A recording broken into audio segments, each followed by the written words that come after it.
अपनी आत्मिक समझ के साथ इन्हें भरे।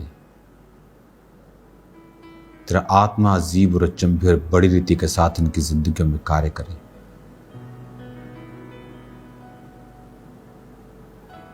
प्रभु यीशु मसीह के सामर्थी नाम में हम मांगते हैं, आमीन आमीन।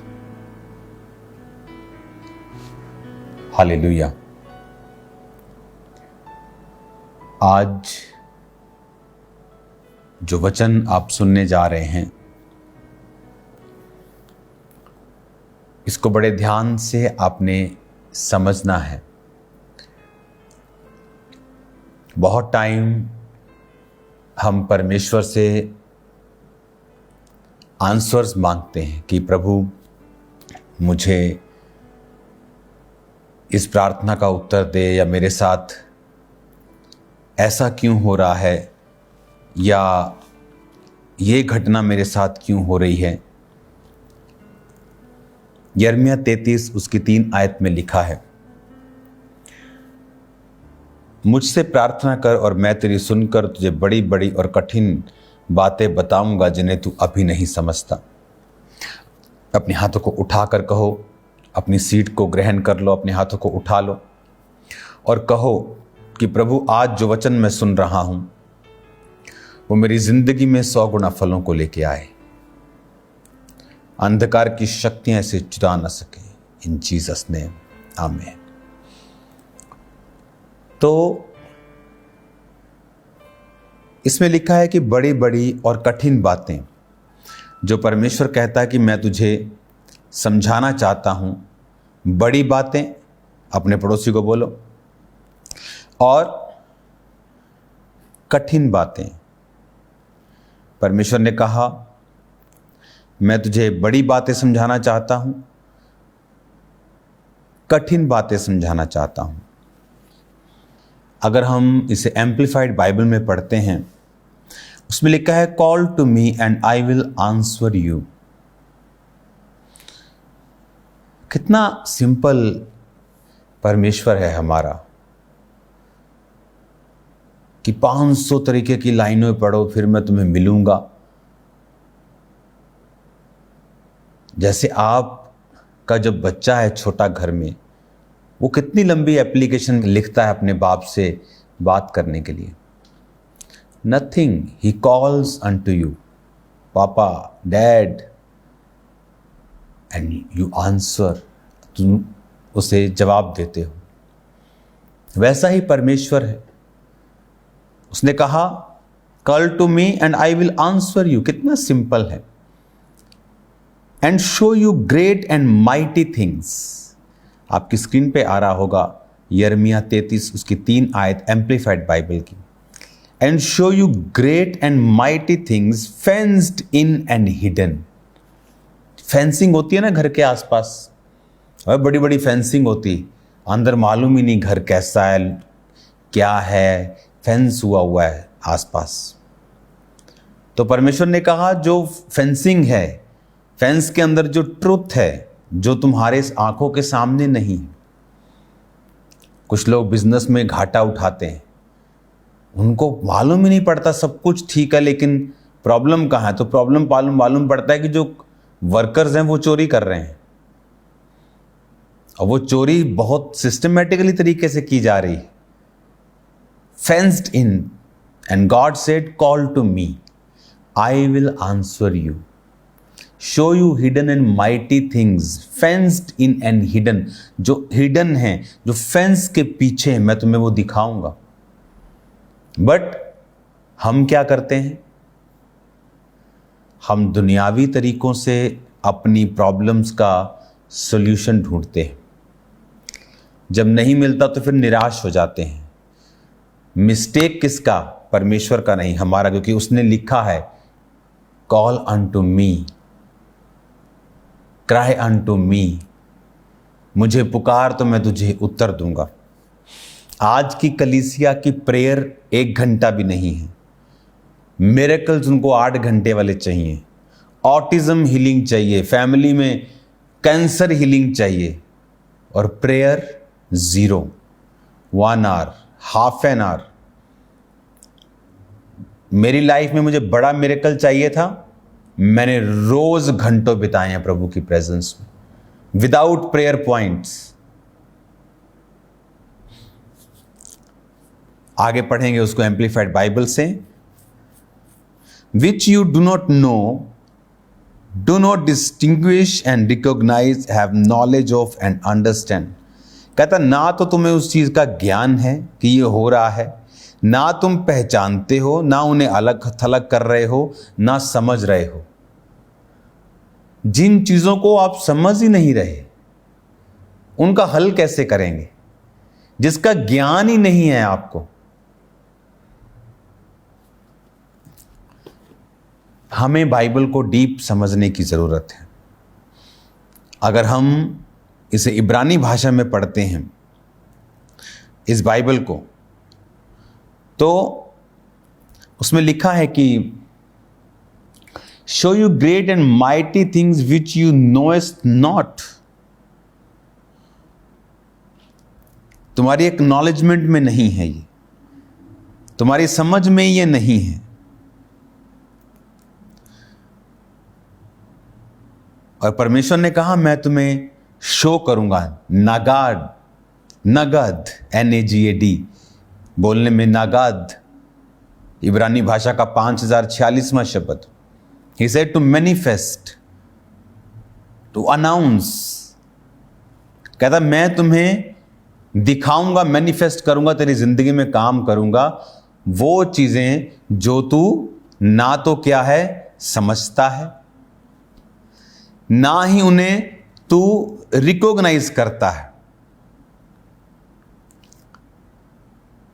ना ही तू उन्हें समझता है, ना ही रिकॉग्नाइज करता है, ना ही तेरे को मालूम है कि जैसे एक घर में हमें, जैसे एक क्लास में अगर बच्चे हैं, शरारती बच्चों का ग्रुप है, तो टीचर को मालूम है इन्हें अलग करना है। चल बेटा तू नुक्कर पे बैठ, चल तू इधर बैठ, सेटल डाउन हो गया। हम डिस्टिंग्विश कैसे, अलग कैसे करेंगे अगर मालूम नहीं है? मालूम कैसे होगा? कहता ना बल से ना शक्ति से, बल्कि मेरी आत्मा के द्वारा। मालूम होगा व्हेन यू कॉल, जब आप प्रेयर करते हैं। He said call to me and I will answer you.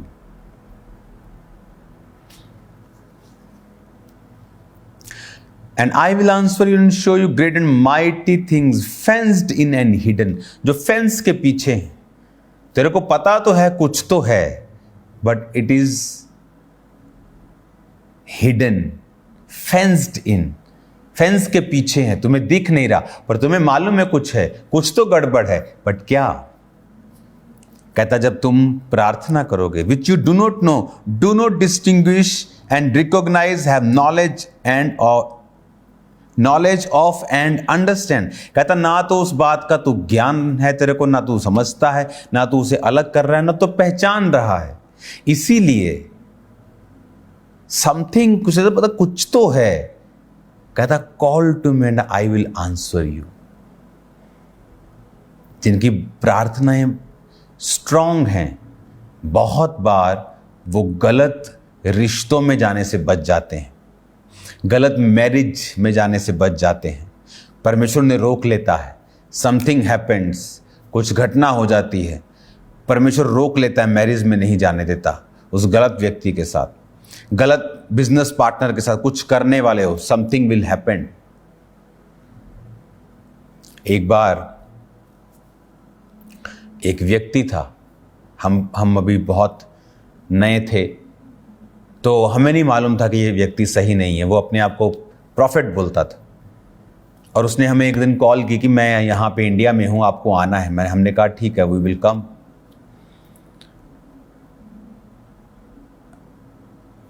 जिस दिन हमने जाना था उससे एक दिन पहले, 2 दिन पहले, मैं और मेरी वाइफ, हम दोनों को फीवर हुआ। हमारी शादी से लेके आज तक वो फीवर हमें इकट्ठों को हुआ,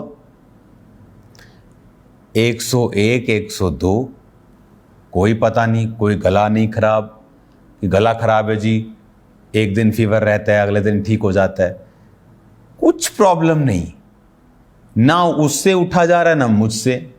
हम कह रहे यार क्या, कुछ खाया नहीं, गलत कुछ हुआ नहीं, कोई ठंडा गर्म सर्द कुछ नहीं हुआ, नथिंग हैपेंस।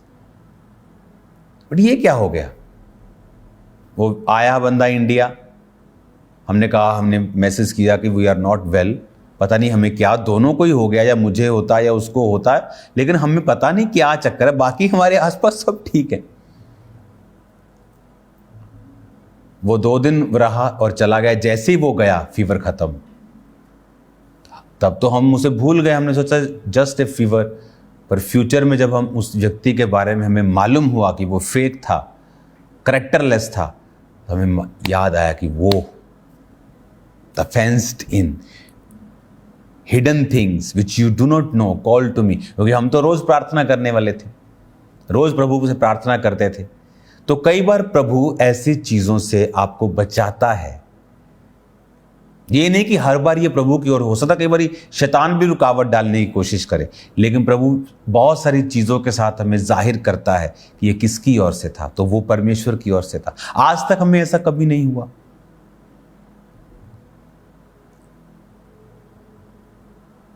तो आज कमी है प्रेयर्स में।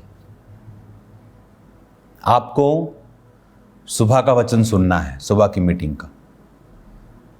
मैं चाहता हूं कि आप उस वचन को सुने, आपको समझ आएगा, और ये बहुत इंपॉर्टेंट है आप लोगों के लिए। तो उस वचन को भी हम सुनेंगे और ध्यान से समझेंगे कि कहां लैक है प्रेयर में। स्ट्रॉन्ग प्रेयर्स हमें चाहिए, strong prayers. Then hidden things will come out and you will be surprised, sometimes shocked, sometimes wow कि ये तो कमाल हो गया, परमेश्वर ही कर सकता था ये। God is with you। इस वचन को कंटिन्यू सुने, ध्यान से समझें, इसे फॉलो करें। अगर आप अपनी जिंदगी में बिना कंफ्यूजन के जीना चाहते हैं तो गॉड ब्लेस यू ऑल। प्रभु आपके संग है। नेक्स्ट संडे से संडे स्कूल के जो बच्चे हैं, आपके बच्चे अगर चर्च नहीं आ रहे हैं, और भी फैमिलीज हैं, उन्हें नेक्स्ट संडे से चर्च में लाएं। संडे स्कूल अगले संडे से आप सुनेंगे वचन को। वेरी यंग पास्टर तो हमारे बच्चे हैं जो भी, सोफिया आपको वचन देगी संडे से। तो संडे अपने बच्चों को प्रिपेयर करें कॉपी पेन के साथ। वो उन्हें कुछ समझाएंगे जो उनकी लाइफ को बिल्कुल चेंज करेगा और ब्लेस करेगा। God bless you all. Thursday full night प्रार्थना है। आप में से जितनी ब्रांचेस फुल नाइट ज्वाइन करना चाहती हैं, अपने लीडर से बात करें, अपनी कमेटी से बात करें। अगर वो ज्वाइन हो सकते हैं तो ज्वाइन हो Thursday. God bless you all. इस वचन को ध्यान से सुने, इसे खाएं, इस पे मनन करें। आपकी लाइफ सेम नहीं है। आमीन। अपने हाथों को उठाओ। Thank you Jesus. आज जितना वचन हम सुने खुदाबंद 100 गुना फलों को लेके आए। अंधकार की शक्तियां इन वचनों को चुरा ना सके। अपने हाथों को उठाकर ये वचन मत भूलो। यरूशलेम इज़राइल के लिए प्रार्थना करना। ये वचन मत भूलो। अपने भाइयों के लिए प्रार्थना करना, अपने संगी भाइयों के लिए जो सताव में हैं उनके लिए प्रार्थना करना, और उनकी हेल्प करना, उनके लिए काम करना। अपने हाथों को उठा के थैंक यू जीसस बोलते हुए खुदावंद से कहो, पिता तू मुझे इस्तेमाल कर अपने राज्य में। प्रभु यीशु मसीह के नाम में हम मांगते हैं। आज हम लोग सिर्फ प्रार्थना करेंगे। आज पुराने समय में अगर आप नोटिस करेंगे, आवाज आ रही है सबको? हाथों को हिलाओ। आवाज आ रही है पीछे भी?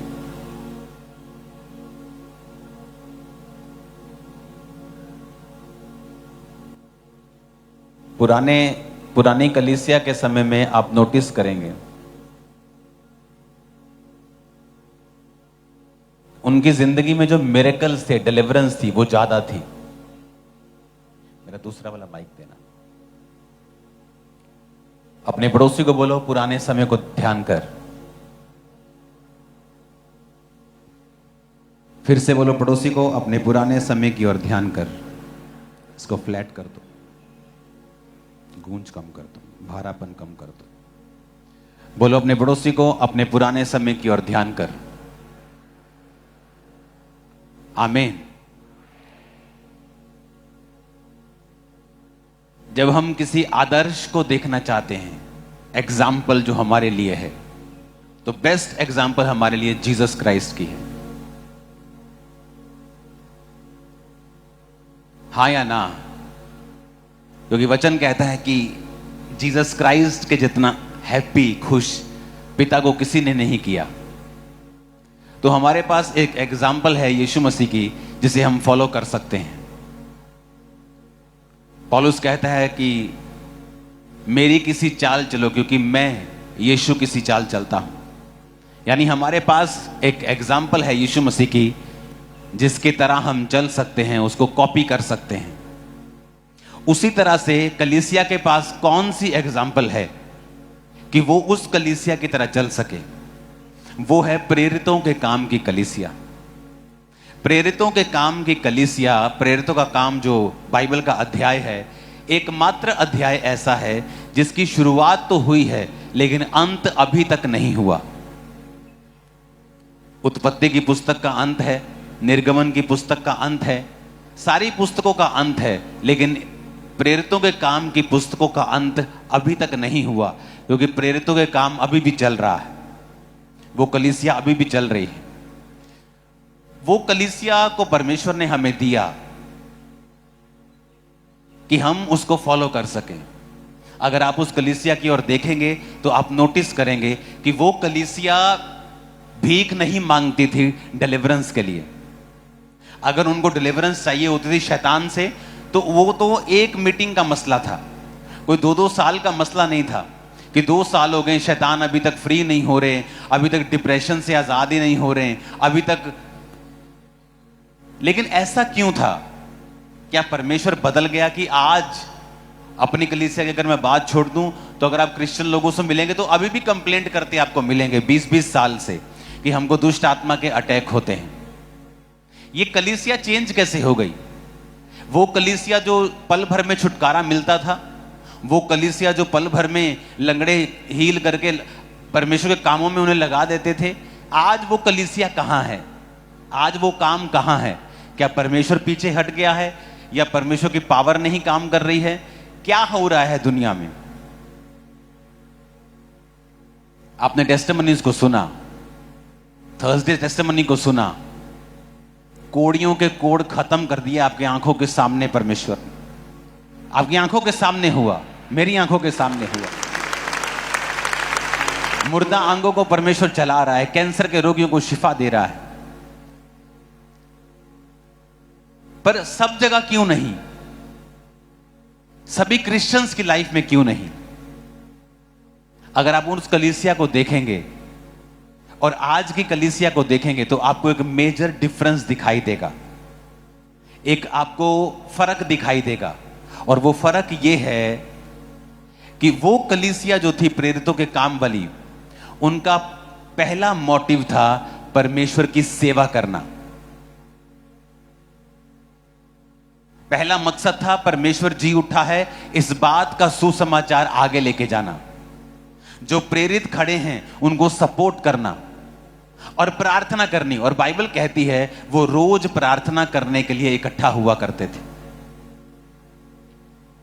जो आज की मॉडर्न कलीसिया है, ये प्रार्थना रहित कलीसिया है। उसकी वजह से अगर ये प्रार्थना करती भी है, या संडे या थर्सडे या मंगलवार या रोज आप मीटिंग अटेंड करते भी हैं ऑनलाइन, तो आपका जो पहला मकसद होता है मीटिंग अटेंड करने का, वो ये होता है कि मैं बंधनों से आजाद हो जाऊं, मैं हील हो जाऊं, परमेश्वर मेरा वीजा लगा दे, परमेश्वर मेरे बंधनों को खोल दे, परमेश्वर मेरी जिंदगी में ये काम कर दे। पहला मकसद हमारे दिल में दिमाग में ये होता है जब हम आज की कलीसिया को देखते हैं तो। जबकि पुरानी कलीसिया को अगर देखते हैं तो डिलीवरेंस, ब्लेसिंग, कर्जे से आजादी वो उनकी लाइफ में ऑटोमेटिकली हो रहा था, उनको उसके लिए एफर्ट करने की जरूरत नहीं पड़ रही थी। क्योंकि जो प्रेरित थे, जो कलीसिया थी, वो इस बात की ओर लगी हुई थी कि हमने परमेश्वर के सुसमाचार को आगे लेके जाना है। और वचन कहता है कि कोई भी अपनी प्रॉपर्टी को समझता नहीं था। लोग अपने घरों को बेचकर प्रेरितों के पांव पर पैसों को रखते थे और वो उससे सुसमाचार का काम होता था। विश्वासियों के कर्जे होते थे, वो उतरते थे और बड़ी चीजें होती थी। क्या आज की कलीसिया ऐसी है? क्या आज की कलीसिया प्रार्थना में रहती है? क्या आज की कलीसिया रोज प्रेयर करती है? क्या आज की कलीसिया को यह दर्शन है कि हमने सुसमाचार को आगे लेके जाना है? आप में से कितने ऐसे लोग हैं जो रोज प्रार्थना करते हैं उन पास्टर्स के लिए, उन कलीसियाओं के लिए जिन पर सताव हो रहा है? अभी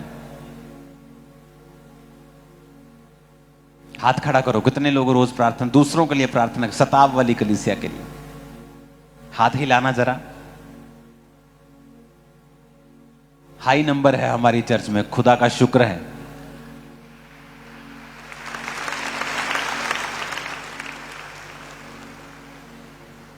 आज जो मिसिंग पॉइंट है हमारी लाइफ में, चाहे हमें अपने डिलीवरेंस के लिए हो, चाहे वो ओवरऑल हो कि परमेश्वर की ग्रेस और परमेश्वर की जो ताकत है वो हमारे जीवन के ऊपर सामर्थ्य के साथ हो, जो परमेश्वर की ब्लेसिंग है, परमेश्वर की जो ताकत है हमारी लाइफ के ऊपर, वो काम करे, प्रैक्टिकली हमारे जीवन में छुटकारा दे और हमें भी छुटकारा दे और हम परमेश्वर के कामों के लिए काम आ सकें। अगर हमें ऐसी लाइफ चाहिए, हमारा रिजल्ट उनके जैसा होगा अगर हमारी जिंदगी भी उनके जैसी होगी तो। कि परमेश्वर को मालूम है कि आपको कर्जों से फ्री करना है, उसको मालूम है कि आपके बच्चों को ब्लेस करना है, परमेश्वर को पता है कि आपको सुरक्षित रखना है, और वो फिर आपकी लाइफ में एक अजीब हाथ, एक अनदेखा हाथ पर भारा हाथ पर एक देखा हुआ दिखता है वो हाथ कि इस व्यक्ति के ऊपर परमेश्वर का हाथ है, फिर वो नजर आएगा आपकी लाइफ के ऊपर। आज की कलीसिया कैसी है? उनको कोई मतलब नहीं है। अगर आप फॉरेन में चले जाएं, आप दुनिया में देखें तो आपको क्रिश्चियंस मिलेंगे जिनको कोई मतलब नहीं है कि क्या वो जीवित चर्च के साथ जुड़े हुए हैं कि नहीं। उनके लिए संडे चर्च जाना भी भारी है। उन फैमिली के 2 मेंबर चर्च जाते हैं और बाकी कोई बच्चा चर्च नहीं जाता। कोई अपने कॉलेज में, कोई अपनी यूनिवर्सिटी में, कोई अपने कामों में बिजी है। सब अपने अपने कामों में बिजी हैं। और जब उनको दुष्ट आत्माओं के अटैक होते हैं, जब शैतान अटैक करता है, जब बीमारियां अटैक करती, फिर वो बड़े बड़े पास्टर्स के लिए भागते हैं कि प्रार्थना हो जाए हमारे लिए। जबकि उनको यह नहीं पता कि आपको शुरू से ही एक जीवित विजन का, जीवित दर्शन का हिस्सा बनना है, उस दर्शन का जिसमें रूहें बचानी उनका काम हो। हालेलुया। तो हमें यह बात ध्यान से समझनी है कि अगर मेरी लाइफ में मैं चाहता हूं कि परमेश्वर का आत्मा कार्य करे, अगर मैं चाहता हूं कि परमेश्वर का आत्मा मुझे छुए, मैं एक राइट ट्रैक के ऊपर चलूं जहां मुझे अपनी बेसिक नीड्स के लिए परमेश्वर के सामने रोज रोना धोना ना पड़े। आप परमेश्वर से छुटकारे की प्रार्थना कर रहे हैं, यह भी कोई बहुत अच्छी बात नहीं है, लेकिन आपको करनी पड़ रही है। आपको छुटकारा परमेश्वर देगा भी, लेकिन उससे भी आगे की लाइफ है, एक उससे भी आगे का जीवन है। एक जीवन है कि आप बीमार और प्रभु से हीलिंग पा रहे हैं। एक जीवन है जो यूहन्ना कह रहा है कि मैं प्रार्थना करता हूं जैसे तू भला चंगा है, सब बातों में तू भला चंगा रहे।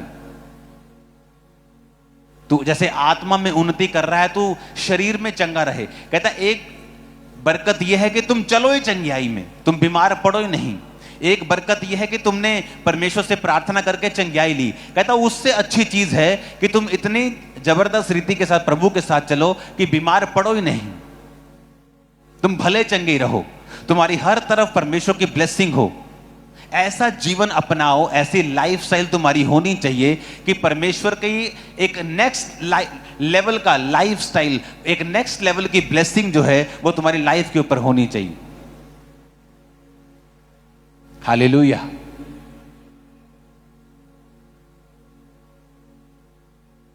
कितने मेरी बात को समझ रहे हैं?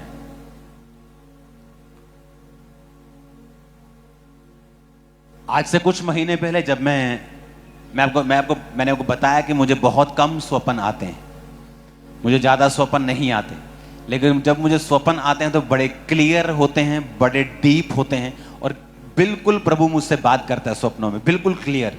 और ये अब ज्यादा हुआ है पिछले कुछ सालों में। जब मैं अपने मसीह की शुरुआती 10 साल में था तब होता था बहुत रेयर। तो मैं एक दिन सपना देख रहा हूं कि मैं ऑस्ट्रेलिया में हूं और वहां पर जो ऑस्ट्रेलियन लोग हैं, और मैंने ये एक मीटिंग में बताया भी है, उस मीटिंग को अभी हम वीडियो में देखेंगे। उस मीटिंग की डेट लिखी हुई है, वो कौन सी डेट की मीटिंग है, पिछले साल की मीटिंग है या इस साल की है? पिछले साल की मीटिंग है वो। तो अगर आप नोटिस करेंगे कि इस साल बहुत से अटैक्स जो हैं हिंदुस्तानियों के ऊपर, इंडियंस के ऊपर बढ़े हैं फॉरेन में, बहुत ज्यादा बेइज्जती का वो सामना कर रहे हैं। पूरी दुनिया में रोज एक्सीडेंट्स होते हैं, लेकिन अगर इंडियन के द्वारा कोई एक्सीडेंट हो रहा है तो वो ज्यादा बेइज्जती का कारण बन रहा है, ज्यादा उसको उछाला भी जा रहा है।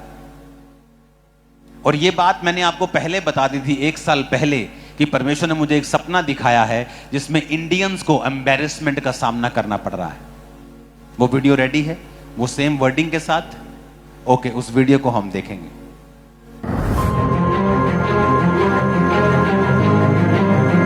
जैसा कि परमेश्वर के वचन आमोस 3 अध्याय उसकी 7 आयत में लिखा है, इसी प्रकार से प्रभु यहोवा अपने दास भविष्यद्वक्ताओं पर अपना मर्म बिना प्रकट किए कुछ भी ना करेगा। परमेश्वर के दास प्रेरित अंकुर यूसुफ नरूला जी के द्वारा 15 दिसंबर 2024 को एक भविष्यवाणी की गई थी, जिसमें उन्होंने बताया कि ऑस्ट्रेलिया में आने वाले दिनों में कैसे हालात होंगे।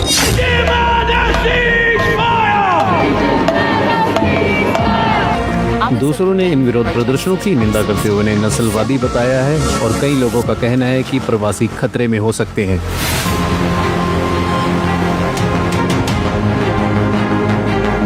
एक सपना मैंने देखा, सुबह अपने हाथों को उठा कि जो ऑस्ट्रेलिया में रह रहे इंडियन लोग हैं उन्हें एम्बैरेसमेंट का सामना करना पड़ रहा है किसी लॉ को तोड़ने के कारण। अपने हाथों को उठाओ उन सब इंडियंस लोगों के लिए। और प्रभु ने मुझे दिखाया कि उस समय मैं वहां पे मौजूद था और वहां पर एक प्लेन, एक काइट होती है ना, पतंग जिसे बोलते हैं, वो उड़ रही थी वहां। और मैंने सोचा शायद ये इस काइट के पीछे हैं लोग, लेकिन वो काइट परमेश्वर ने मुझे दी और मेरे हाथों में दे दी। तो परमेश्वर ने मुझे दिखाया कि उसको, वो चर्च के हाथों में है वो चीज। अगर हम प्रार्थना करेंगे तो परमेश्वर दया करेगा। अपने हाथों को उठाएंगे, इसकी प्रार्थना मैं ऊंची आवाज में नहीं करूंगा। अपने हाथों को उठाएंगे सब भारतीयों के लिए जो ऑस्ट्रेलिया में रहते हैं।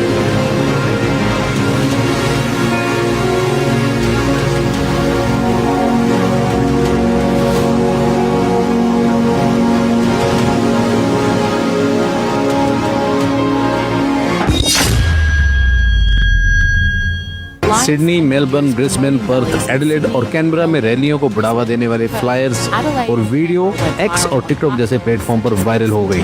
और मुझे लगता है कि इस तरह की चीजें देखकर बहुत से ऑस्ट्रेलियंस गुस्सा हो जाते हैं। हम अपना झंडा जलते हुए नहीं देखना चाहते, ना ही हम देखना चाहते हैं कि कोई ऑस्ट्रेलिया का झंडा लेके चिल्ला रहा हो और उस पर हमला हो जाए। आप अभी जो जीवन स्तर अनुभव कर रहे हैं वे उस स्तर पर क्यों नहीं है जहां होना चाहिए था। अगर हाल ही में कुछ चीजें नहीं हुई होती और अगर हम ऑस्ट्रेलिया को प्रभावित करने वाले मुख्य मुद्दों को हल करना शुरू नहीं करते हैं तो इस देश में आपके बच्चों और पोते पोतियों का जीवन स्तर कैसा होगा। और इस समय ऑस्ट्रेलिया के बहुत ही मशहूर शहरों में जैसे कि मेलबर्न, सिडनी, पर्थ, ब्रिस्बेन में ऑस्ट्रेलियन लोगों की तरफ से 31 अगस्त 2025 को एक बहुत बड़ी रैली निकाली जा रही है कि जिसमें वो लोग कह रहे हैं कि ऑस्ट्रेलिया में से भारतीय लोगों को बाहर निकाला जाए और दूसरे देशों से आए हुए लोगों को ऑस्ट्रेलिया में से बाहर निकाला जाए। अब इस समय ऑस्ट्रेलिया का माहौल बहुत ज्यादा खराब हो चुका है। जैसा कि परमेश्वर के दास प्रेरित अंकुर यूसुफ नरूला जी ने प्रोफेसी के दौरान बताया, आज कुछ वैसा ही हम ऑस्ट्रेलिया में होता हुआ देख रहे हैं। पीछे करो इसको, उस वीडियो को पीछे करो, डेट को दिखाओ जरा वीडियो की। YouTube वाला जो वीडियो है जहां पे मैं बोल रहा हूं, ओके इसको जूम करो, पीछे करो, क्या जूम करना है? हाँ, ये 15/12/2024, तो अभी भी ये YouTube पे है वीडियो, आप देख सकते हैं। तो मेरे को मैसेज आया कि 31 बड़ी रैली निकल रही जहां पर इंडियंस गो बैक की नारे जो लगेंगे और पूरा ऑस्ट्रेलिया उस पे लोग जो भाग लेंगे उस पे। और ये कब, ये वो लंबी बात नहीं है, जस्ट 2-3 महीने की घटनाएं हैं जो पहले हुई हैं, 2-4 महीने की। और आपको पिछले साल बताया गया था कि ऐसा होगा, कि मैं देख रहा हूं कि ऑस्ट्रेलिया में इंडियंस को एम्बैरेसमेंट का सामना करना पड़ रहा है। परमेश्वर कह रहा है, और मैं एक पतंग देख रहा हूं, मैं सोच रहा हूं कि शायद ये क्या है, और परमेश्वर ने कहा मैंने कलीसिया के हाथ में डोर दी है, अगर कलीसिया बीच में खड़ी होगी और प्रार्थना करेगी तो लोग बचाए जाएंगे। अब आपका समय है प्रार्थना करने का। और अगर मैंने आपको ये बात शुरू से बताई है, अगर आप मेरी पिछले 1 साल या 2 साल 3 साल की वीडियोस देखें तो मैंने आपको बताया था कि आने वाले समय में फॉरेन कंट्रीज का वीजा लेना सबसे मुश्किल काम होगा। Very tough, very tough, only easy for the super rich people। Super rich लोगों के लिए इजी होगा, आम लोगों के लिए वीजा वेरी टफ कर देंगे लोग, बहुत मुश्किल, इज इक्वल टू इम्पॉसिबल कर देंगे वो लोग। और मैंने आपको ये पहले बताई हैं बातें कि परमेश्वर ने कहा कि इंडियंस को एम्बैरेसमेंट का सामना करना पड़ रहा है फॉरेन में। पिछले 6 महीनों में इतनी वीडियोस बनी हैं सिविक सेंस के ऊपर, जो इंडियंस ने रूल्स तोड़े हैं, चोरी की है बाहर, बड़ी चीजें की हैं, जिनकी वजह से बाकियों को शर्मिंदा होना पड़ रहा है। और ये चीजें आपको पहले से बता दी गई थी कि आपको प्रार्थना करनी है, क्योंकि मैं एम्बैरेसमेंट देख रहा हूं। अपना परमेश्वर है कि नहीं महान? हाँ, हैरानी होती है कि नहीं होती? आप समझेंगे कि मैं भी कई बार अपनी प्रोफेसी को भूल जाता हूं, करके भूल गया मैं। मेरे को टीम ने याद करवाया कि वो आप, क्योंकि मेरे को मैसेज आने शुरू हुए कि 31 वाले दिन क्या पड़ता है, शायद 31 को संडे है, क्योंकि उन्होंने कहा कि हमारी चर्च जो है अगले संडे नहीं लगेगी ऑस्ट्रेलिया में, क्योंकि वहां पे रैलियां होने वाली हैं, तो इंडियंस लोग जो आएंगे तो वो उनको तंग कर सकते हैं, इसलिए हो सकता है कि अगले संडे हम चर्च ना लगाएं उधर। तो आप देख सकते हैं किस लेवल का जो लोग हैं वो प्रोटेस्ट कर रहे हैं। परमेश्वर ने कहा था ये अंत के दिन की निशानियां भी होंगी। वो सारी चीजें हम अपनी आंखों के सामने पूरी होते हुए देख रहे हैं। 2019 के बाद का जीवन दोबारा कभी नहीं आया हमारी लाइफ में। चीजें बदल गई हैं, कोविड के बाद सब बदल गया है। बिजनेस वैसे नहीं रहे, लोगों के हार्ट वैसे नहीं रहे, दिल वैसे नहीं रहे, सेहतें वैसी नहीं रही, मेंटल लाइफ वैसी नहीं रही। 2019 से पहले लगता था कोई दुनिया की ताकत कुछ नहीं कर सकती, लेकिन उसके बाद लगा अरे एक छोटा सा वायरस हजारों लाखों करोड़ों लोगों को खत्म कर गया, कोई कुछ कर ही नहीं पा रहा। बड़े बड़े साइंटिस्ट, बड़े बड़े सुपर हीरो, हम फलानी ग्रह को हिला देंगे, सूर्य को ठंडा कर देंगे, ये बड़ी बड़ी बातें करने वाले सुपर हीरो अमेरिका के सब लोग, ये कहां हैं लोग? वो तो खुद छुपे हुए थे। इसका मतलब कोई कुछ नहीं कर पा रहा है। मेडिसिन बनने को भी टाइम है। कौन थे रियल हीरो? क्रिश्चियन लोग थे रियल हीरो, सड़कों पे काम कर रहे फर्स्ट डे से। पहले दिन से। तब मालूम हुआ कि नहीं, परमेश्वर ही सुपर हीरो है, जीसस क्राइस्ट ही सुपर हीरो, बाकी कुछ नहीं है। बाकी हीरो तो खुद वीडियो बना बना के बोल रहे थे, गाइस स्टे इनसाइड, अंदर रहो गाइस, दवाइयां लो गाइस, मास्क लगाओ गाइस।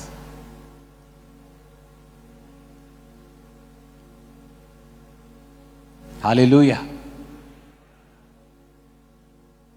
तो हमें मालूम हुआ कि लाइफ चेंज हो चुकी है। 2019 के पहले की जो लाइफ थी आज तक की हिस्ट्री की, वो अब नहीं है, ना ही होगी कभी। ना तो वो माहौल है, ना कभी होगा, ना वो वापस आएगा कभी। परमेश्वर के ऊपर निर्भरता लोगों की कम थी, लेकिन अब ज्यादा है। उन्हें लगता है कि हम किसी भी तरफ से शैतान घेर सकता है, तो वो ज्यादा परमेश्वर की ओर हैं, ज्यादा रूहें बची हैं। जितना सुसमाचार 2019 में पूरी दुनिया में एक समय में लोग रोज सुनते थे, आज 3 गुना लोग सुनते हैं, इंटरनेट की वजह से और कोविड की वजह से और परमेश्वर के आने की वजह से। ये परमेश्वर के ये समय देने की वजह से 3 गुना लोग ज्यादा सुन रहे हैं। अगर आप देखेंगे, लोग 2019 से पहले इंटरनेट के ऊपर लोग इतनी मीटिंग नहीं सुनते थे, लेकिन 2019 के बाद हजारों लाखों लोग इंटरनेट के ऊपर हैं। बहुत से लाखों फौजी हैं जो इस समय पहाड़ों के ऊपर हो रही है मीटिंग सुन रहे हैं, अभी भी हजारों फौजी, हजारों और मीटिंग में है, क्योंकि अब परमेश्वर की जरूरत हमें ज्यादा है। और अब हमें क्या करने की जरूरत है? अब हमें कलीसिया को प्रेरितों के काम वाली कलीसिया बनने की जरूरत है। हमें यह समझने की जरूरत है कि हमारा मकसद सिर्फ हीलिंग, डिलीवरेंस यही लेना नहीं है। हमारा मकसद है जो कुछ परमेश्वर कर रहा है, जो कुछ परमेश्वर दुनिया में हर जगह कर रहा है, हमने वहां पर अपने कंट्रीब्यूशन को डालना है। और हर बार कंट्रीब्यूशन पैसा नहीं होता है। प्रेरितों के काम 1 उसकी 14 आयत में लिखा है,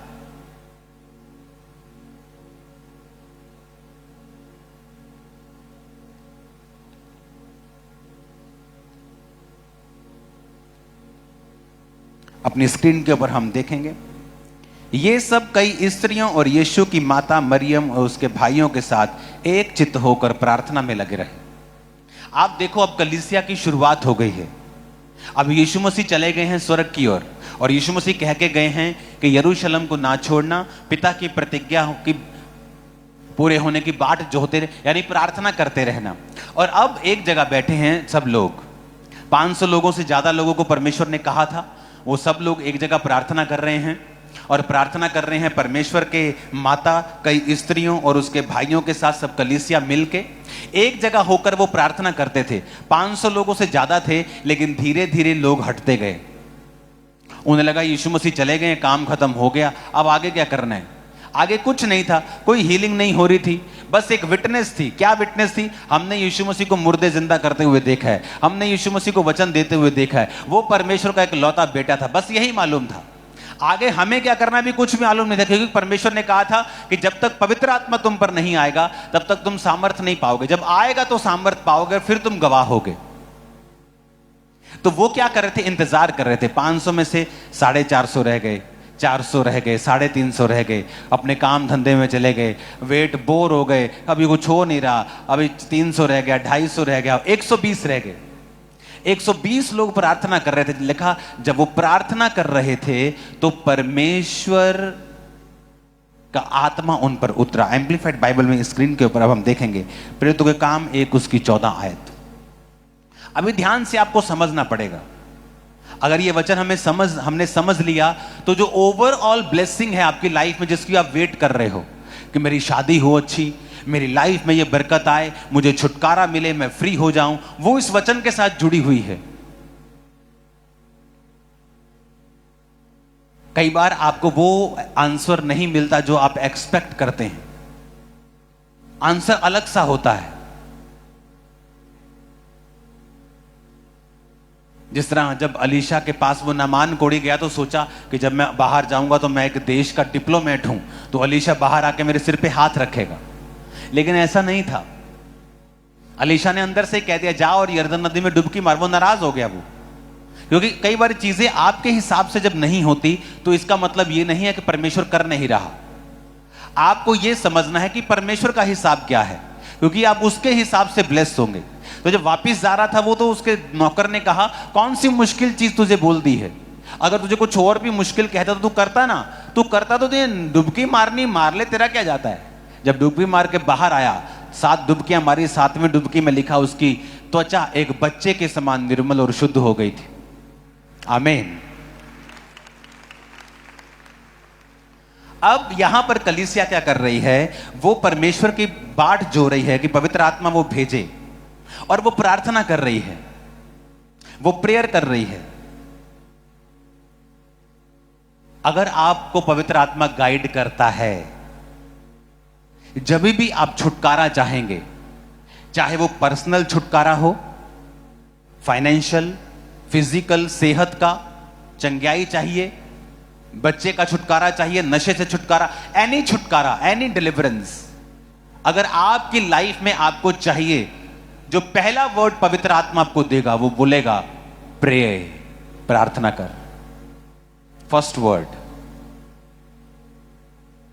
फास्टिंग के साथ करेंगे, सोने पे सुहागा, लेकिन पहला वर्ड जो आपकी लाइफ में आएगा वो होगा प्रे, प्रार्थना। मैं अपनी लाइफ के एक ऐसे मुकाम तक पहुंच गया जहां से पीछे जाना पॉसिबल नहीं था, आगे जाना मुश्किल हो रहा था। एवरी डे मेरी प्रार्थना उस समय 7 से 8 घंटे की थी, रोज। आज मेरी प्रेयर 8 घंटे की नहीं है, लेकिन उस समय जब छुटकारा था तो परमेश्वर ने कहा था एक्स्ट्रा मेहनत कर। अपने प्रेयर रूम में जब मैं, क्योंकि रात को इतनी प्रार्थना आप नहीं कर सकते, आप सो जाएंगे, आप थक जाएंगे। अगर आप अकेले हैं तो लोगों में आप कर सकते हैं। तो मैं दोपहर को भी अपने समय को देता था। जब दोपहर को मैं अपनी टीम के साथ ऐसे रूम में जाता था, जिस रूम में पास्टर सोनिया ने पवित्र आत्मा पाया था, वो हमारा प्रेयर रूम था। तो उस रूम में जब मैं जाता था तो ये सुखविंदर, सिद्धांत, बहुत से लोग वहां होते थे और हम वर्शिप करते थे। मैं अपने फोन पे सॉन्ग लगा के बैठता था, 1 घंटा 2 घंटा, फिर प्रार्थना करनी, फिर सॉन्ग लगाना, फिर प्रार्थना करनी। इनको मालूम होता था ये एक एक करके बीच बीच में 3-4 घंटे बाद खिसकना शुरू हो जाते, एक एक करके, कि अब ये तो हिलेंगे नहीं 6-7 घंटे। तो ये एक एक करके वहां से 3-3, 4-4 घंटे प्रार्थना करके चले जाते थे। तो वो प्रेयर, जो मेरी प्रेयर लगातार हो रही थी विदाउट किसी विषय के ऊपर, क्योंकि मेरी फुल लाइफ ऐसी थी कि मैं फंस चुका हूं, आगे कोई मेरी हीलिंग नजर नहीं आ रही, मैं क्या करूं। लेकिन जब वो प्रेयर आप कंटिन्यू करते हैं, प्रेयर बंधनों को तोड़ देती है, वो आपको पर्सनल छुटकारे के पास ले जाती है। आपकी लाइफ का जितना मर्जी बड़ा प्रॉब्लम क्यों ना हो, एनी प्रॉब्लम जितना मर्जी बड़ा क्यों ना हो, प्रेयर वेरी इंपॉर्टेंट। प्रार्थना के बाद ही प्रभु आपको गाइड करता है। प्रार्थना के बाद ही वो आपको कई बारी कुछ खाने को कहेगा, कुछ अलग डाइट लेने को बोलेगा, आपको कुछ अलग करने को बोलेगा, या आपको फेथ, विश्वास रख के आपको धीरज रखने को, वो कुछ भी आपके साथ कर सकता है जब आप हैवी अपने आप को फुल डेडिकेशन की प्रार्थना में लगाते हैं। एम्प्लीफाइड बाइबल में लिखा है, अगर हम इसे देखेंगे, प्रेरितों के काम 1 उसकी 14 आयत में हम पढ़ेंगे तो उसमें लिखा है all of these were with their mind in full agreement. हमें यह समझना होगा ऑल ऑफ दीज, कौन ऑल ऑफ दीज? 120 लोग। उनमें कौन कौन था? जीसस के भाई, सब प्रेरित, माता जी, है ना? सब जीसस के भाई ना हो, लेकिन कुछ थे, कुछ नहीं थे, कुछ सारे चेले थे, लोग थे। कितने लोग थे? 120। ऑल ऑफ दिस का मतलब वो 120 लोग with their mind in full agreement. यह समझना जरूरी है।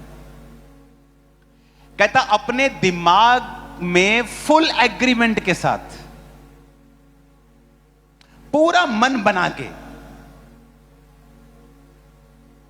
और आपकी प्रार्थना कैसे होती है? 10 मिनट प्रार्थना की, फोन पे घंटी बजी, टुंग, व्हाट्सएप आया, हाँ आना मैं प्रे करके आना। फुल एग्रीमेंट है ही नहीं। टीवी लगा हुआ है, फोन बज रहा है, ना दूसरों को अकल है, वो बाहर से दरवाजा नॉक कर रहे, ठक ठक ठक ठक। मैंने अपने घर में, जब मैं मैरिड नहीं था, मैंने अपने दरवाजे के बाहर लगाया और अपने बेडरूम के बाहर, खटखटाना मना है। कोई मेरे दरवाजे को खटखटा नहीं सकता any time of the day. ऐसे ठक ठक तुम नहीं कर सकते। तुम्हें मुझे मिलना है, तुम टीम मेंबर हो, मेरी फैमिली भी, मुझे मैसेज करो। आप ऐसा कुछ लोग नहीं कर पाएंगे, क्योंकि मैं एक असाइनमेंट के नीचे था, मुझे बड़ा काम करना था। कलीसिया बड़ी थी, लाखों लोग थे उस समय भी, तो मुझे संभालने थे। मैं प्रेयर में डिस्टर्ब रहूंगा तो आपको क्या सिखाऊंगा। तो मेरे बेडरूम के बाहर लिखा रहता था, खटखटाना मना है। आज जहां मेरा प्रेयर रूम है, वहां के लॉक इतने दरवाजे पड़ते हैं कि कोई खटखटाए भी बाहर के में तो मुझे सुनता नहीं मेरे को अंदर, तो ना ही कोई खटखटाता। उनको मालूम है, पैटर्न बन गया है कि खटखटा नहीं सकते आप हमारे दरवाजों के बाहर। अगर आपको मिलना है, कोई बात करनी है, आप फोन पे मैसेज लीव कर दीजिए। अगर मैं प्रेयर में नहीं हूं तो मैं देख लूंगा, अगर मैं प्रेयर में हूं तो मैं मैसेज नहीं देखूंगा। कितने मेरी बात को समझ रहे हैं? आज ये चीज की कमी है। विद देयर माइंड्स, अपना दिमाग कहता, दिमाग, विद देयर माइंड्स, अपना दिमाग, इन फुल, हाफ नहीं, एग्रीमेंट, फुल एग्रीमेंट। आपके साथ एग्रीमेंट करता है ना आपका बॉस कि एग्रीमेंट कर, अगर इतनी तनख्वाह चाहिए तो तू 2 साल नौकरी नहीं छोड़ सकता, मैं भी तुझे निकालूंगा नहीं। हम एग्रीमेंट करते हैं, चल एग्रीमेंट करते हैं, ये जमीन मेरी हो गई, बयाना कर दिया, एग्रीमेंट हो गया। अब कोई मुकर नहीं सकता, मुकरेगा तो डबल वापस करना पड़ेगा तुझे या मुझे। कितने मेरी बात समझ रहे कि तुझे अब डबल वापस करना पड़ेगा अगर तुम मुकरा, तो एग्रीमेंट हो गया। एग्रीमेंट नहीं है हमारा परमेश्वर के साथ। हमारी प्रेयर जो है विदाउट माइंड, बिना दिमाग के एग्रीमेंट के, अगर हम प्रेयर करते हैं ना तो विदाउट एग्रीमेंट है। कभी भी बैठ जाएंगे, सारा दिन काम धंधा करके पीठ जब दुखने लग जाएगी, फिर बीबियां बैजूंगे, बैठते हैं टोला गया। क्या देंगे हम प्रभु को? इतने बर्तन मांज के, इतनी सफाई करके, इतना काम करके आप थकेंगे, आपका शरीर है, लेकिन क्या वो थका हुआ समय परमेश्वर को देना चाहिए? आप ये बताओ। आपके घर में बाहर जब कोई भिखारी आता है, वो बोलता है कि मुझे कुछ दे दो, आप फ्रिज खोलते हो, आप देखते हो कल का क्या बचा है ना? आप ये नहीं, आप देखते कि हाँ फ्रेश क्या, आपको पता है ये मेरे बेटे के लिए, बेटी के लिए, तो ये कम, लेकिन आप फ्रिज से अच्छी चीजें चाहे हो, आप बचा हुआ निकाल के दे देते हो। समझ आई कि नहीं? आप जीसस को बचा हुआ दे रहे हो, बचा हुआ समय, सारे दिन की थकावट, सारे दिन की मच लड़ाइयां झगड़े करके, फोन सब करके, सफाइयां, थक के, जब बॉडी पूरी पिसी हुई है, जब सोने का समय आ चुका है, आप प्रेयर में बैठ जाते हो। इसका मतलब आपका जो एग्रीमेंट है वो सही नहीं है। लिखा with their minds in full agreement. ये एग्रीमेंट फुल, अगर आप इसे जूम में नहीं दिखाएंगे तो इसका कोई फायदा नहीं है।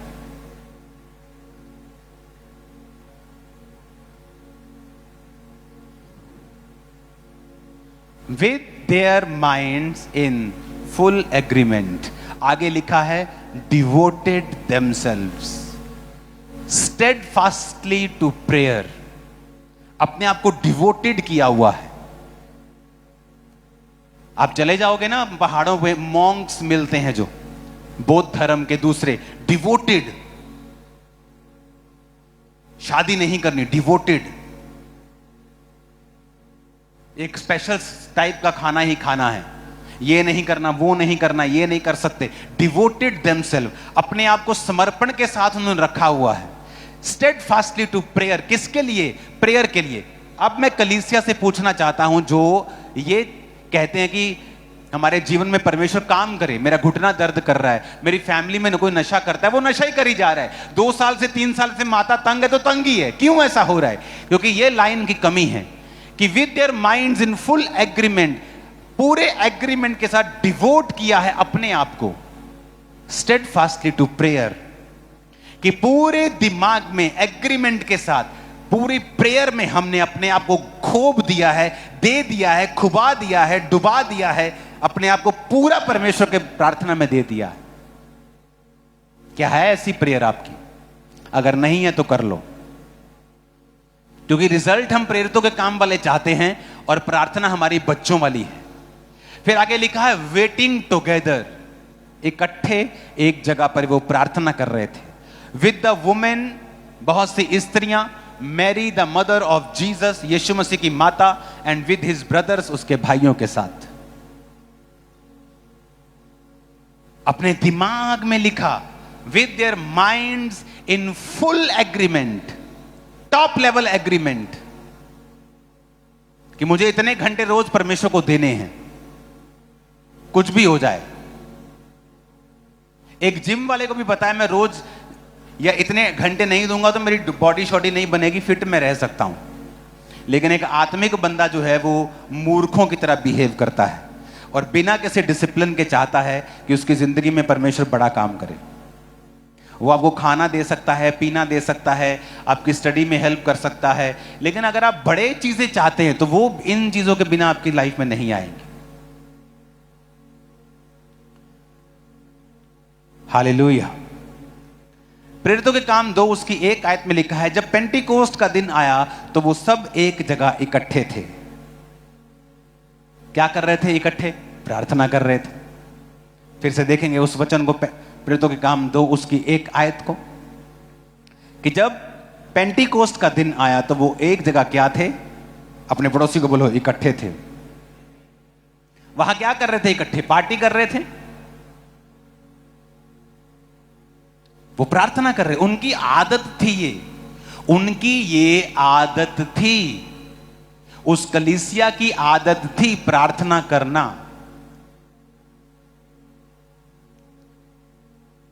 आज जब कलीसिया में आप जाते हैं, जिस कलीसिया में प्रार्थना ना हो, सिर्फ वचन दे के आपको भेज दिया जाए, वो भी कलीसिया कंप्लीट नहीं है। क्योंकि परमेश्वर ने कहा मेरा घर प्रार्थना का घर कहलाएगा। अपने आप को बहुत बहुत बड़े वचन के जानकार बोलने वाले, कितनी प्रार्थनाएं आपने, फुल नाइट प्रार्थनाएं की हैं आपने, कितनी कलीसिया आपकी प्रार्थना करती है।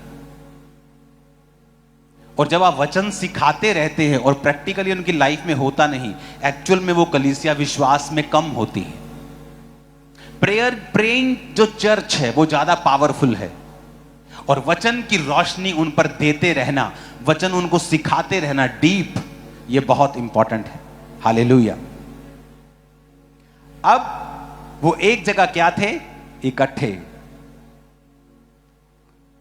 They were all assembled together in one place. वो एक जगह इकट्ठे थे। अपने पड़ोसी को बोलो आमीन। एक जगह क्या थे वो?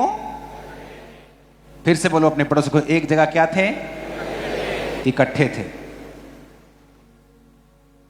और फिर लिखा आकाश से बड़ी आंधी की सनसनाहट का शब्द हुआ। आपको वो अगला वचन मालूम है कि पवित्र आत्मा उन पे उतरा, गैर भाषा बोलने लगे। लेकिन कंसंट्रेशन प्रार्थना पे रखेंगे आज, कि वो क्या कर रहे थे? प्रेयर कर रहे थे। एक और वचन पढ़ेंगे, प्रेरितों के काम 4 उसकी 24 आयत। अब लिखा,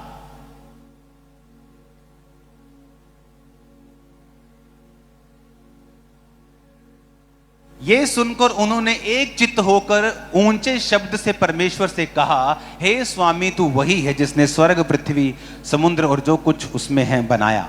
ये भी वो समय है जब उन पर सताव आया और वो एक जगह होकर क्या कर रहे थे? प्रार्थना कर रहे थे।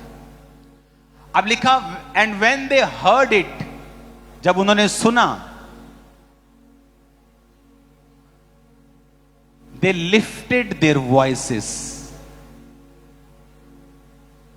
उन्होंने अपनी आवाज को लिफ्ट किया।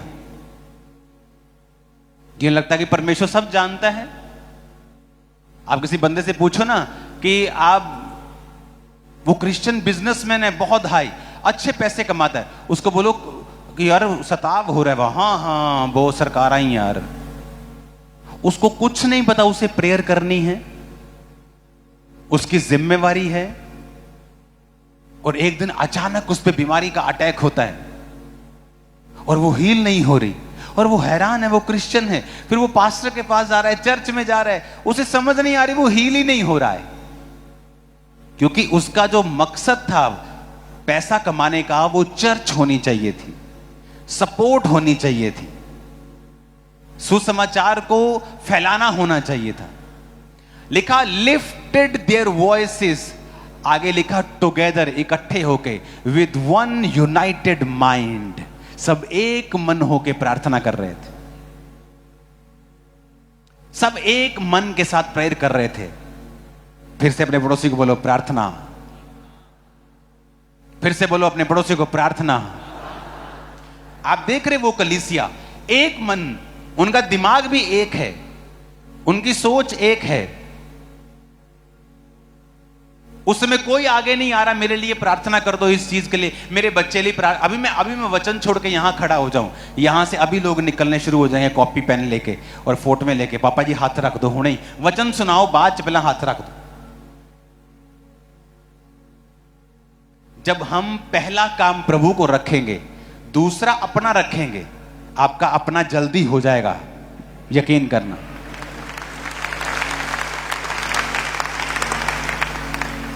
ये नहीं कि प्रभु चाहता नहीं आपको हील करना, वो चाहता है, लेकिन कहता तरीका मेरे हिसाब से होगा। कहता मेरे धर्म और राज्य की खोज कर, दुनिया की सब वस्तुएं तुझे मिल जाएंगी, पर कहता पहले मेरे धर्म और राज्य की क्या कर, खोज कर। उसने ये नहीं कहा मैं तुझे सब चीजें दूंगा फिर जाकर तू मेरे धर्म और राज्य की खोज करना, उसने कहा पहले तू मेरे धर्म और राज्य की खोज कर, पहले मेरे वचन के अनुसार चल, तो मैं सब वस्तु तुम्हें दे दूंगा जो लोग मांग रहे हैं और उनको मिल नहीं रही, मैं तुझे दे दूंगा। प्रेरितों के काम 12 उसकी 12 आयत। ये कहकर वह उस यूहन्ना की माता मरियम के घर आया जो मरकुस कहलाता है, और वहां बहुत से लोग इकट्ठे होकर प्रार्थना कर रहे थे। अब ये अलग विषय है, ये अलग घटना है, प्रेरितों के काम की ये अलग घटना है। 12 की 12 पूरे प्रेरितों के काम में हम देखते हैं कि कलीसिया जब भी आपको मिल रही है वो प्रार्थना करती हुई ही मिल रही है। अपने पड़ोसी को बोलो कलीसिया जब भी मिल रही है प्रार्थना करते हुए मिल रही है। और ये कब हुआ? ये पतरस जब बंदी गृह में, जब जेल में डाल लिया, उन्होंने पहले एक चेले को पकड़ा और उसे मार दिया। जब उसको मारा तो यहूदी जो लोग थे बड़े खुश हो गए, तो जो गवर्नमेंट थी उसे लगा लो जी इनका एक बंदा मारा तो विरोधी सारे खुश हैं, सारी वोटें मिलेंगी हमें। उन्होंने पतरस को भी पकड़ लिया ताकि और लोग खुश हो जाए, देखो जी हम यीशु मसीह के मानने वालों का नामो निशान मिटा देंगे। कलीसिया बड़ी दुखी, उसे लगता था कि इतना बड़ा चेला याकूब मर कैसे सकता है, उसके साथ तो परमेश्वर था, वो तो कल लंगड़े चला रहा था, मर कैसे गया। तो कलीसिया को अपनी गलती समझ आई कि जो पावर है, जो अनॉइंटिंग है वो दूसरे लोगों के लिए है। अगर हमें अपने आप को, अपने पास्टर को सुरक्षित देखना है तो हमें उसके लिए प्रार्थना करनी पड़ेगी। उसके जीवन में जो अनॉइंटिंग है वो दूसरों के लिए है, लेकिन उसकी सुरक्षा के लिए हमें प्रेयर करनी पड़ेगी। हालेलुया। तो बाइबल कहती कलीसिया प्रार्थना करने लगी, सब इकट्ठे हो गए। जब लॉ लगाकर यानी फिर एक मन के साथ, फुल एग्रीमेंट के साथ प्रार्थना करने लगे तो परमेश्वर ने अपना दूत भेज के पतरस को जेल से बाहर निकाल लिया। राजा सब सोचने लगे पतरस कहां चला गया, ये गायब कैसे हो गया। लेकिन कलीसिया को समझ आई कि चाहे हम जितने मर्जी अनॉइंटेड हैं, कलीसिया प्रार्थना करेगी तो परमेश्वर काम करेगा और अपने पास्टर्स को सुरक्षित रखेगा। कितने मेरी बातों को समझ रहे हैं? प्रेरितों के काम 6 उसकी 6 आयत को पढ़ेंगे। इन्हें प्रेरितों के सामने खड़ा किया और उन्होंने प्रार्थना करके उन पर हाथ रखे। तो आप ये बात नोटिस करेंगे प्रेरितों के काम की कलीसिया में कि सारी कलीसिया जो थी उनका प्रथम काम था प्रार्थना करना। फिर से प्रेरितों के काम 1 उसकी 14 आयत को पढ़ेंगे स्क्रीन के ऊपर। मैं 1 2 3 बोलूंगा, आप सब लोग उसे पढ़ेंगे। स्क्रीन पे मोटा मोटा करके दिखा दो, फुल आयत दिखा दो एक बार। 1 2 3। ये सब कई स्त्रियों और यीशु की माता मरियम और उसके भाइयों के साथ एक चित्त होकर प्रार्थना में लगे रहे। कलीसिया की आवाज तो फिर नहीं आई मेरे को, क्वायर नहीं पढ़ेगी अब, आप पढ़ेंगे 1 2 3।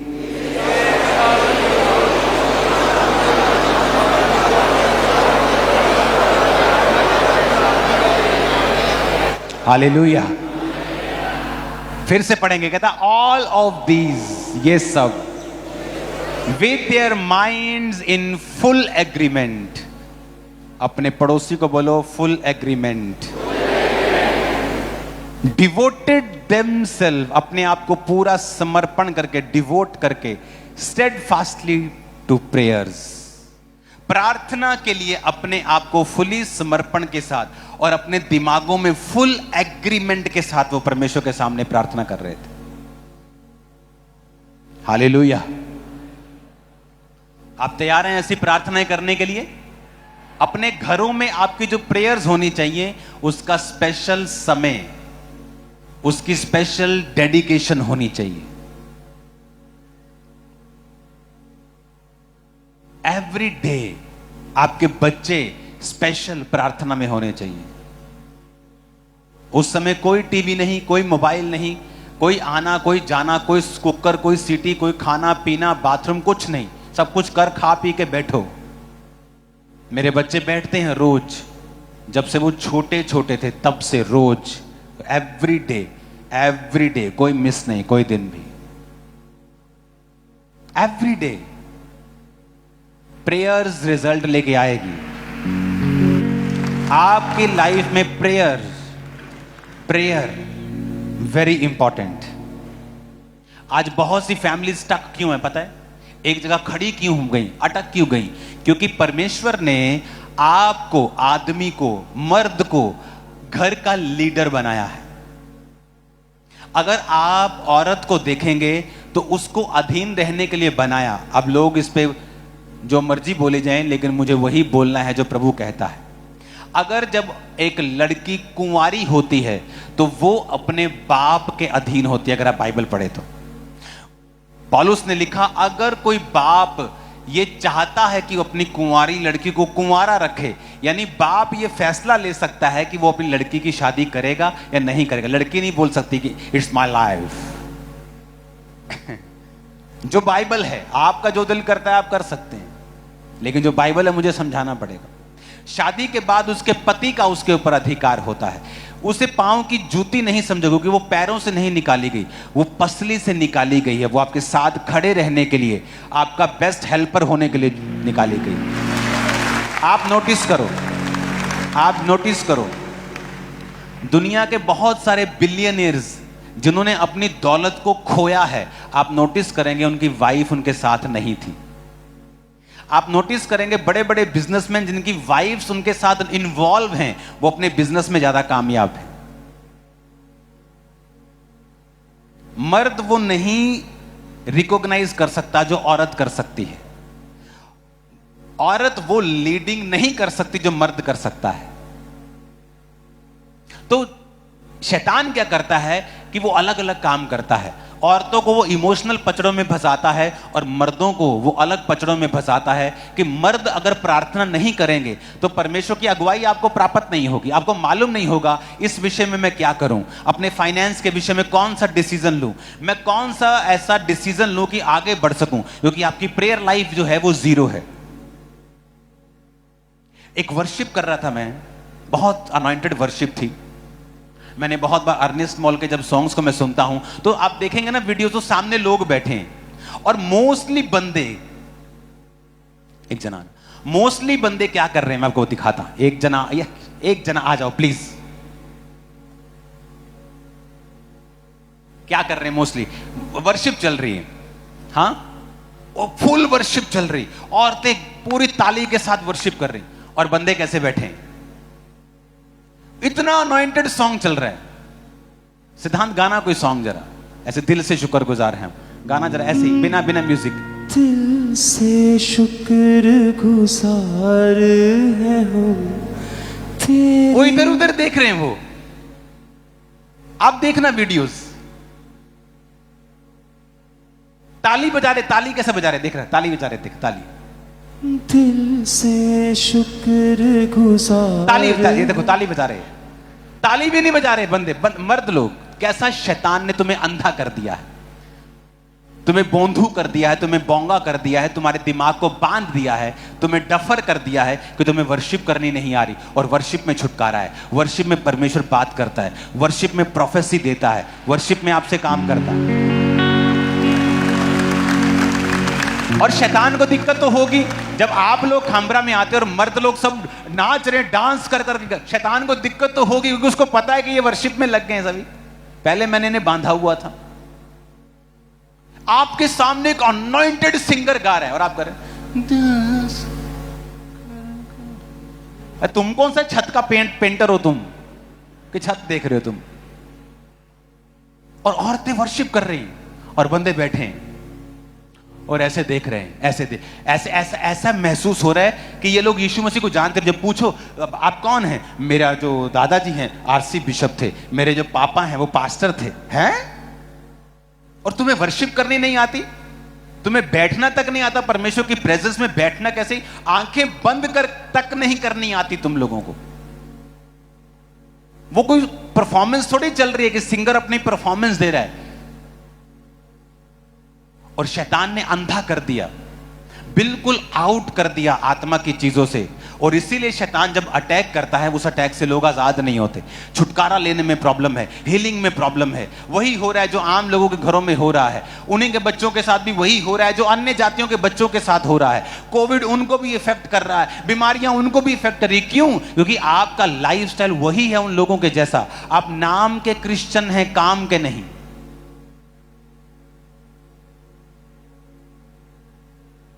हालेलुया। हमें वो करना पड़ेगा अगर रिजल्ट भी वैसा चाहिए।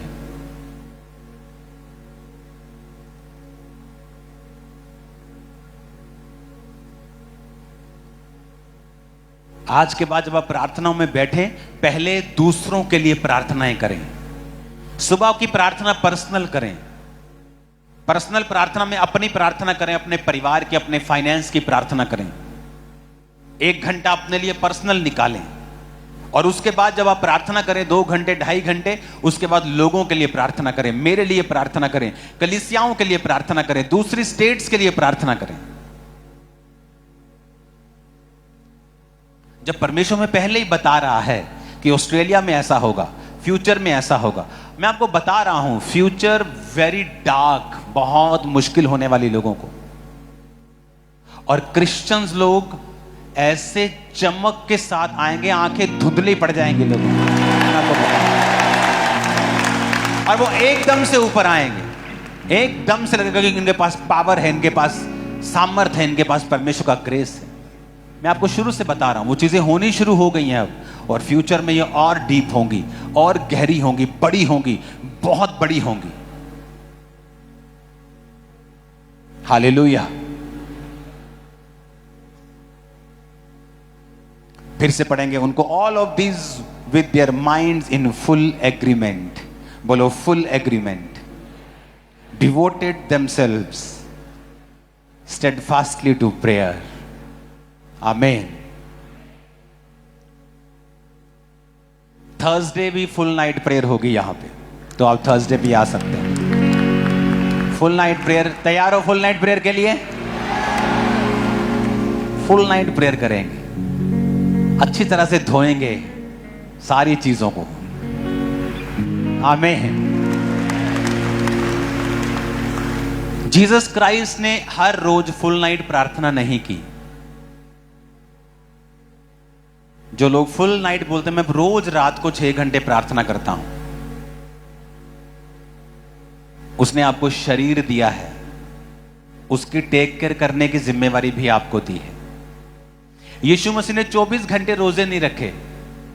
बहुत से चेले हैं जो ओवर फास्टिंग करके बीमार हो जाते हैं। तो हमें हर चीज बैलेंस में चाहिए। कितने मेरी बात को समझ रहे हैं? आप रोज रात को 2 घंटे 3 घंटे प्रार्थना में लगाएं, सुबह लगाएं 2 घंटे, इनफ है। अगर आप बिलीवर हैं 2.5 घंटे परमेश्वर को दें, 2.5 घंटे से ज्यादा प्रार्थना करते हैं, बाइबल वर्शिप प्रेयर मिला के, दैट्स इट। प्रभु आपके संग है। अगर आपको छुटकारा चाहिए, आप थोड़ा समय बढ़ाएं। पीछे एक न्यूज आ रही थी कि एक बच्चे को सांप ने काट लिया और जब वो गया डॉक्टर के पास तो उसको 76 इंजेक्शन लगे उसको बचाने के लिए, एंटी वेनम के। डॉक्टर ने हार नहीं मानी, वो एक इंजेक्शन से 2, 3, 4, 5। क्रिश्चियन बंदे से पूछो, प्रार्थना की? हाँ जी। कितनी देर? 1 घंटा। जवाब आया नहीं। उसके बाद क्या? प्रार्थना नहीं की। एक डॉक्टर को, शारीरिक आदमी को पता है अगर एक चीज से आराम नहीं आ रहा, डोज बढ़ानी है। क्रिश्चियन को नहीं पता डोज बढ़ानी। इसलिए तो प्रभु ने कहा था दूसरे लोग तुमसे ज्यादा समझदार हैं और तुम नालायक हो।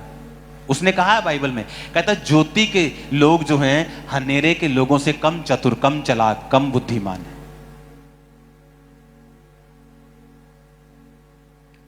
मैंने अपने स्पिरिचुअल फादर से पूछा कि ये दिक्कतें आती हैं, परीक्षाएं आती हैं, मैं क्या करूं? कहते फास्ट एंड प्रे। मैंने कहा ज्यादा आती हैं, कहते fast and pray the more, और प्रेयर कर। कहते मैंने कहा अगर और ज्यादा है क्या करो? कहते fast and pray more and more. मतलब तरीका यही है, फास्टिंग एंड प्रार्थना। दिक्कतें ज्यादा है तो प्रार्थना फास्टिंग बढ़ानी पड़ेगी। और मैं निकल के आया हूं, आप निकल जाएंगे यीशु मसीह के नाम। थर्सडे आप फास्ट करेंगे या आप बुधवार फास्ट करें? एक दिन का फास्ट हम क्रिश्चियन लोगों के लिए करेंगे।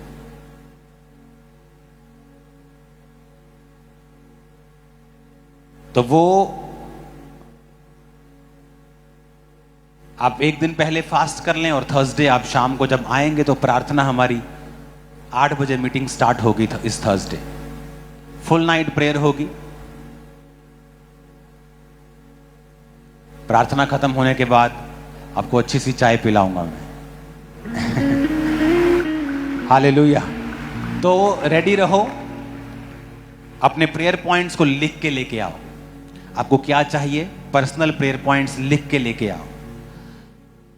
फास्ट किस लिए करेंगे? क्रिश्चियंस के लिए जिन पर परसिक्यूशन हो रही है, सताव हो रहा है। अपनी प्रेयर भी करेंगे आके उस दिन, दूसरों के लिए प्रार्थना भी करेंगे उस दिन, वर्शिप भी करेंगे, वचन भी सुनेंगे, प्रार्थना भी करेंगे, सामर्थ्य से भरेंगे भी। छुटकारा आपको भी मिलेगा, देश को भी मिलेगा। हालेलुया। बहुत सारे सतावों को मैं देख रहा हूं।